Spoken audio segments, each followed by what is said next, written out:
Nestled deep within the eastern mountains was an ancient monastery built into the very rock of the mountain. The number of monks residing here fluctuated over the years, but at present the population had dwindled down to a few dozen. Once the calmest place on the continent, things had begun to change under the leadership of the new abbot. Recently, many of the monks had disappeared without a trace. It was believed that some had chosen to leave, but others, it was a mystery that the abbot forbade them from solving. On this night, 3 monks gathered around a small candlelit table in the wine cellar to discuss the events they dared not speak of openly. The fear of being watched, overheard, spied on was real. One shouldn't have to live in fear. Not here, not ever.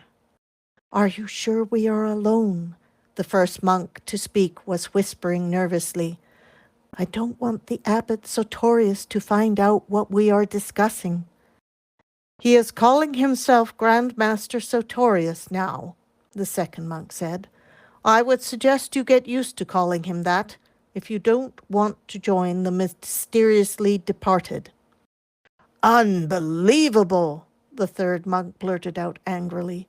"We should not have to be living in fear when we discuss him or life here in the monastery. This used to be a safe haven, our home. I understand that you have some grave news to share, brother." "Indeed I do," stated the second monk, pushing back his hood to reveal his hornless head. All monks cut off their horns as a sign of their dedication to non-violence. His face bore a worried look.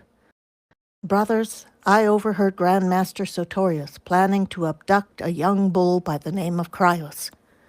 "Cryos?" The first monk also removed his hood. "You don't mean our former abbot's nephew, do you?" The second monk didn't respond. The others already knew the answer was yes. The first monk spoke up. "What could the Grand Master be thinking? First he replaces Abbot Photis without a vote after Photis's untimely death. Now he plans to abduct his nephew? For what purpose?" The second monk sat down and put his hand to his forehead pensively before continuing. "I can confirm that we talk about the same Cryos. Brothers, we need to act now. Grand Master Sartorius will destroy our order with his evil ways if we do not stop him." The third monk collapsed into a chair upon hearing the news. His mind raced through possible actions, but none seemed appealing. "Can we not force a vote and remove him from office? We voted Ignatios out many years ago." The second monk shook his head. "No, brother. Grand Master Sartorius has modified our tenets so much that we cannot vote him out of the office of Grand Master. The audacity of changing them without a unanimous vote should have been the only warning we needed." The first monk opened a bottle of wine and poured himself a glass of the deep red liquid. He needed something to calm his nerves, and the monastery made some of the best wine on the continent. "We need to warn the boy and his family, brother. Abbess Photis would have wanted us to do that, at least." The second monk nodded. "Agreed, brother. We must be careful, though. If we get caught, we may be the next ones to disappear mysteriously. I also overheard that the reason this boy is being targeted is because of a vision Sartorius recently had." The third monk raised his hand. "Let me be the one to tell them. I will go immediately to their home and warn the family. He will not be harmed so long as I have breath in my body."